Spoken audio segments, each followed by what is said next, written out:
Good morning. I've had to restart this because I was interrupted. Anyways, I was just sitting here and I thought maybe I would tell you a little story about how, no, let's reword that. Just my journey.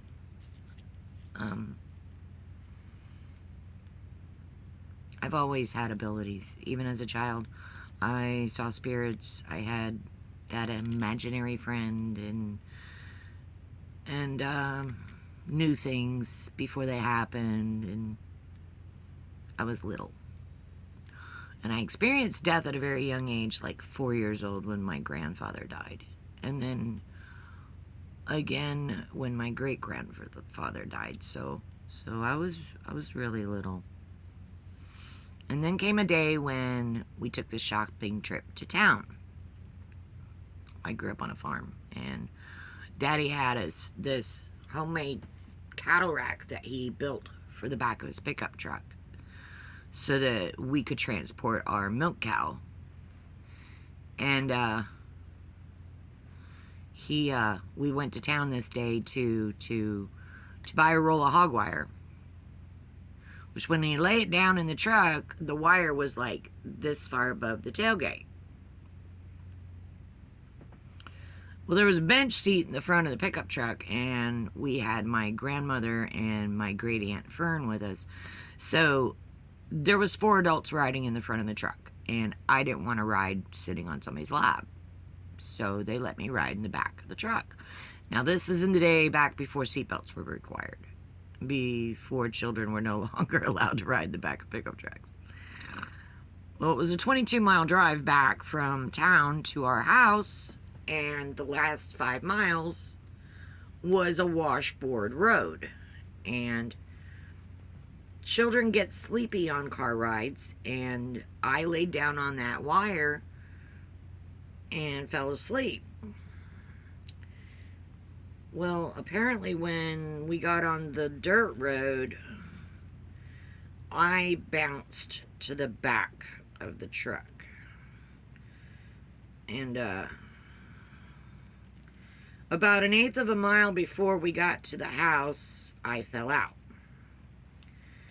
And my dad, my parents, they didn't know that I had fallen out. They thought I had jumped out and was hiding, and I was playing a trick on them. So they were looking all over the place for me. So I don't know how long it actually took my dad to find me, but he ended up driving back up the road looking for me, and he found me laying in the middle of the road, unconscious.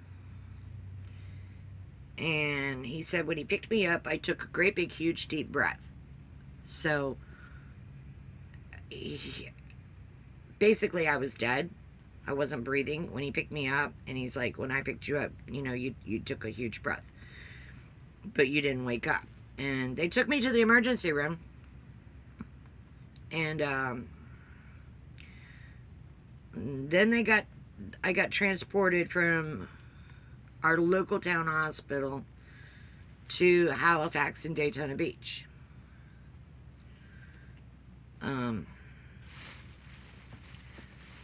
Where I spent 3 days in a coma.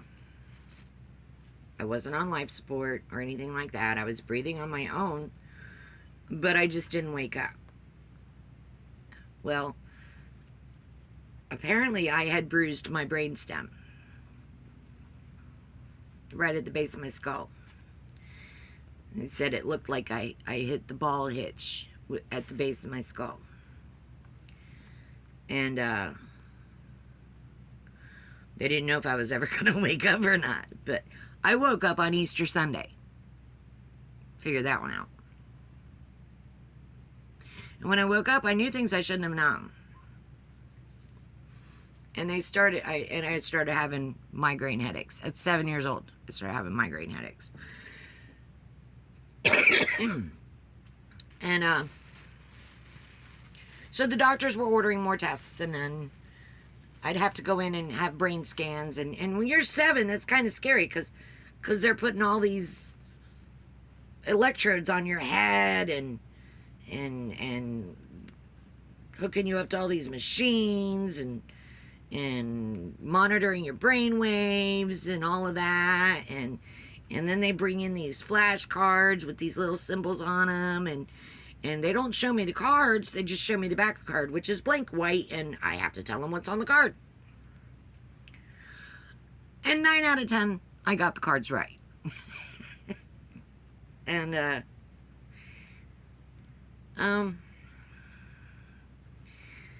it went from having a medical professional doing these tests, you know, wearing a white lab coat, to a military person wearing dress greens, performing these tests on me. And I didn't know this then because I was just a little kid. But later I found out it was because they wanted me for Project Stargate. If you don't know what Stargate is, look it up.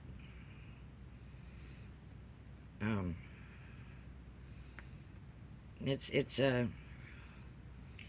they claim they disbanded it. They didn't. They just gave it a new name, and they're operating in a different facility. Anyways, I knew things that NASA didn't even know. I knew Pluto was out there, and this was before Pluto was discovered. Anyways, they were pretty hardcore after me. But it was at this point that my life really did a change, and I realized then that I'm different, and I kind of had to create this shell around myself to protect myself from people that just didn't understand me. I could hear people's thoughts, and that made them very uncomfortable. So I kind of kept to myself. I kept it quiet. The only people that really knew were my best of friends and my closest family. Not even my whole family. You know, a lot of people in my family are kind of clueless because I was just different, and I knew that I had to protect myself, and I couldn't trust anybody.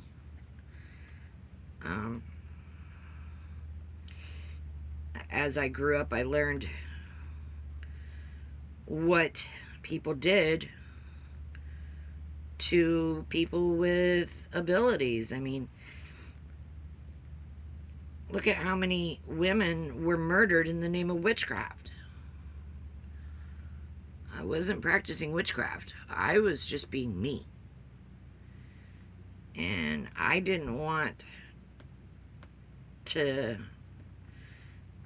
be treated like that. And so I just, I grew up pretty isolated. I isolated myself for self-preservation. And I'm really glad I did, because my life probably would have been a whole lot worse if I hadn't. But my abilities just got stronger as I recognized what I was doing, and I would learn through watching TV how to test my abilities by watching what others were doing, like the movie Firestarter with Drew Barrymore. If you ever have a chance to watch that one, that's a good one. I have developed an ability to control flame. I haven't perfected it, but I've done it.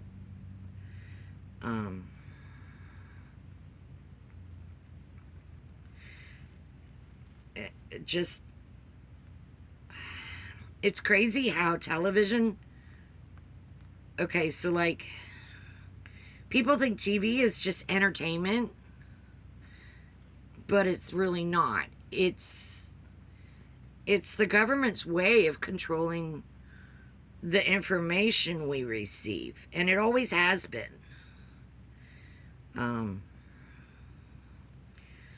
They started back with radio, with subliminal messaging through sound, by just putting in infrasound underneath the sound we were actually hearing. There was sound that we couldn't hear that was affecting us, and we didn't even know it. You know, this is their way of doing things to us without actually telling us they're doing it or asking permission. And they've been doing it forever, so don't think this is new.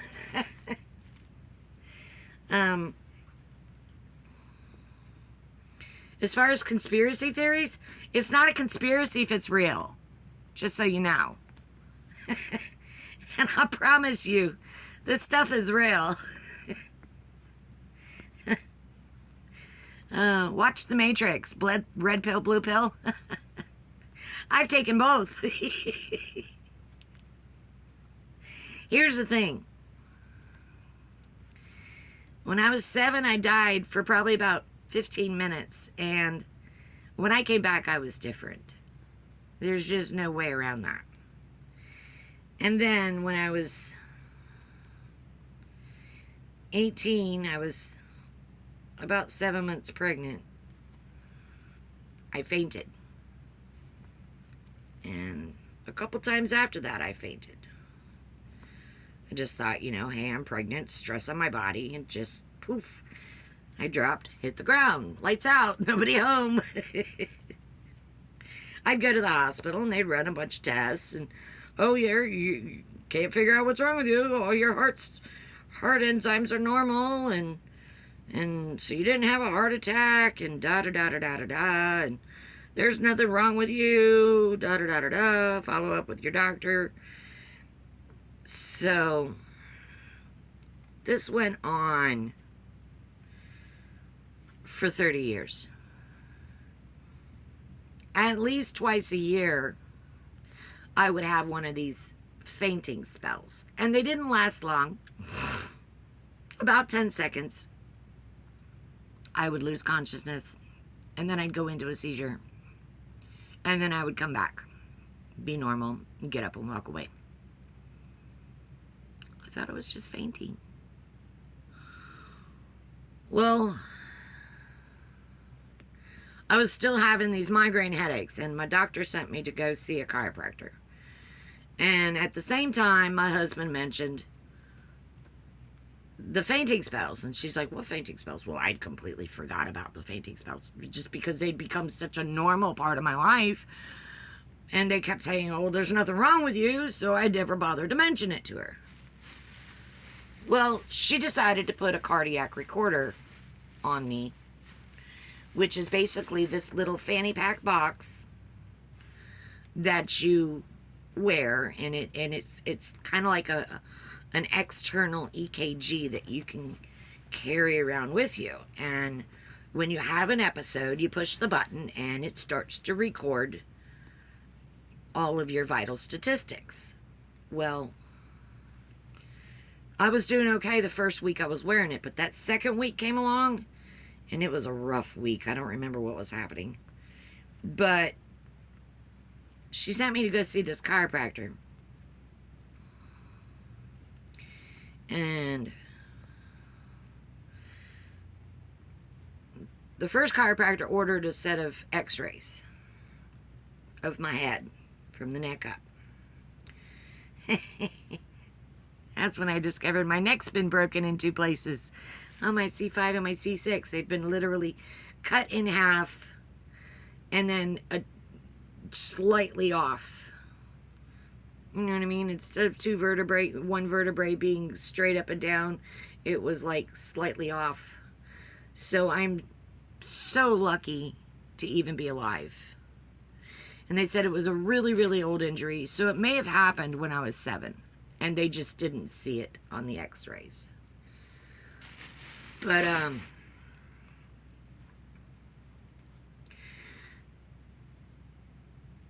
He refused to do any work on me because of my neck. So I left his office and I went and found another chiropractor. And I was sitting in this other chiropractor's office, and he kept checking my vitals, and he kept saying, "Are you okay? Should I call you an ambulance?" And I'm like, "I'm fine." And then he had me get up on the table, and he listens with his stethoscope more. And he says, "No, I'm really worried about you. Are you sure I can't call you an ambulance?" I'm like, "I'm fine." He says, "No." He insisted that I go to the hospital. Well, the recorder was already full, and it only held 3 recordings. And, I'd had a rough week. So, I was getting ready to turn the recorder in anyways. And, the emergency room was half a block away from this doctor's office. And he was going to call an ambulance. I'm like, "If you really want me to go, I'll go. But I'm not getting an ambulance. I'll walk." He's like, "Really?" So he literally walked me out of his office, down the stairs to the sidewalk. And he's like, "I'm standing right here and I'm going to watch until you walk into the emergency room doors." Because you could see it from his office. And I'm like, "Okay, I'm going." I'm not going to argue with you. So I walked into the emergency room and I dropped my recorder on their desk, and I said, "My doctor down the street just insisted that I come down here and have you guys hook me up to these machines." And the minute they looked at the recorder and saw that it was full, they took me right back, got me hooked up to the machines, and they were trying to figure out where my husband was so that he could join me, because my vehicle was parked where nobody could find it, with my dogs in it and everything. And I'm like, so I'm on my phone, I'm telling him where, trying to tell him where I'm at and where our vehicle's parked. And then all of a sudden I felt an episode coming on. See, I had gotten so used to these episodes that I could feel when they were coming on. And I could feel my heart starting to race. And I'm just sitting on a gurney, and it feels like you're running a marathon, and you're going uphill, and you could just boom, boom, boom, boom, boom, boom, boom, boom. Your heart is just racing. And I said to the nurse, I says, I'm having an episode right now. And they all started scrambling. They're like, "Yes, you are." Because at that moment, they could see what was happening on the monitors. And at that point, my husband wasn't there. It was just me. And I went into the episode, and then I lost consciousness. And then when I opened my eyes, my husband was sitting at the end of the gurney, white as a sheet. And I was back, but I wasn't back like I'm normally back. And they were rolling me on that gurney out of that room and into an ambulance, where they sent me to the next town, in Springfield, Oregon, to Riverbend, where they have the best cardiac ward in the state. So they took me over there, and they started running tests and discovered that I had hyperthyroid. My thyroid gland was putting out 4 times the normal amount of thyroid hormone than was normal, and that the amount of hormone was causing my heart to go too fast. And they immediately started me on hormone controlling drugs, thyroid drugs, to slow down my hormone production. And they scheduled me to have a pacemaker put in the next morning. Well, the next morning, I woke up with a migraine. They're like, "I'm vomiting. I can't do surgery." So they postponed it for the next day. I didn't realize this, but I was literally lying in that bed in AFib that whole time. They literally tried to shock my heart back into a normal sinus rhythm. I had marks, like a burn mark on my chest and on my back from where they had the pads to shock me, and it didn't work. So I laid in that gurney for 2 days, not knowing if I was going to make it through long enough to even have the pacemaker surgery. Well, the pacemaker surgery was only supposed to be 2 hours. It took 4. I woke up twice during the procedure. Like, hey, what's going on? I could feel the doctor moving things around in here, and I could see her. The second time I woke up, I'm looking right at the anesthesiologist. I'm like, hey, dude, you done yet? Like, nope, night-night. And they put me back under. But anyways, yeah, I ended up spending 5 days up there on the cardiac ward, and I'm on pills to control my heart rate for the rest of my life. Fortunately, though, I'm no longer on hormone controlling drugs for my thyroid, because when COVID came out, December, before they even said COVID was in the country, I had COVID. It was going all over Salem, Oregon. Everybody was getting it.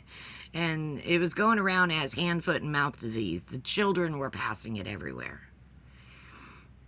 And I thought I was going to die. I even went to the emergency room, and they tested me for the flu and everything else. And they're like, we can't figure out what's wrong with you. And said, stay hydrated, take acetaminophen. Okay, sent me back home. Well, I had some leftover doxycyclines, antibiotic. I had my asthma inhaler. And I had my cannabis. And I said, okay, I'm on my own. So, I started taking the doxycycline again. And when I went to bed, I propped myself up and I pushed the orange juice. I slammed as much vitamin C as I could into my system. And when I went to bed, I slept at an angle instead of laying flat. I used my asthma inhaler before I went to bed, and I just prayed. And I got through it.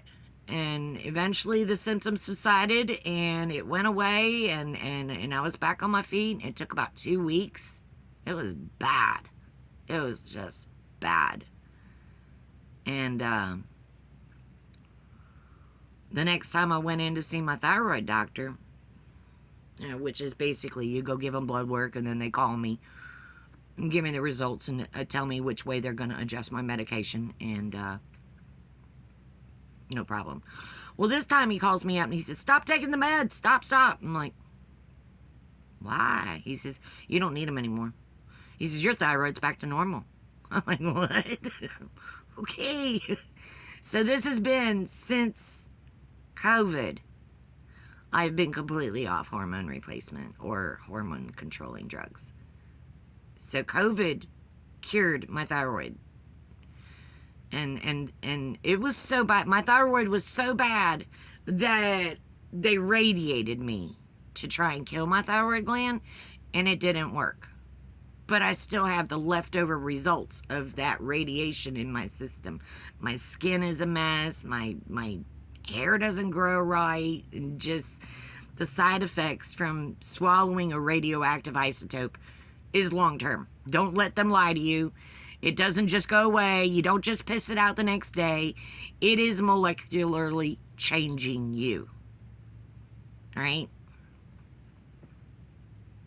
Well, so I'm still dealing with that. But anyways, weird shit that happens along the way. I went back to see that first chiropractor 3 days after I had seen him, because I wanted to get more information. He was gone. The entire office was gone. Cleaned out. As if nobody was even in there. No forwarding address on the windows. Couldn't find him anywhere in any of the books, in any of the local directories.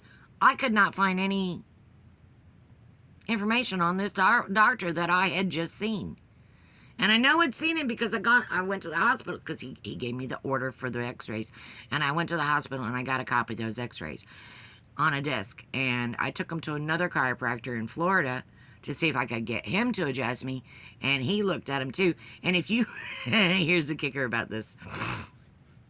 If you looked on that x-ray and stopped looking at my neck and actually look at my skull, there's 3 microchips in my skull. And before you go, what? I'm going to tell you another little story about my military service. I had been seeing a chiropractor since I was 7 years old.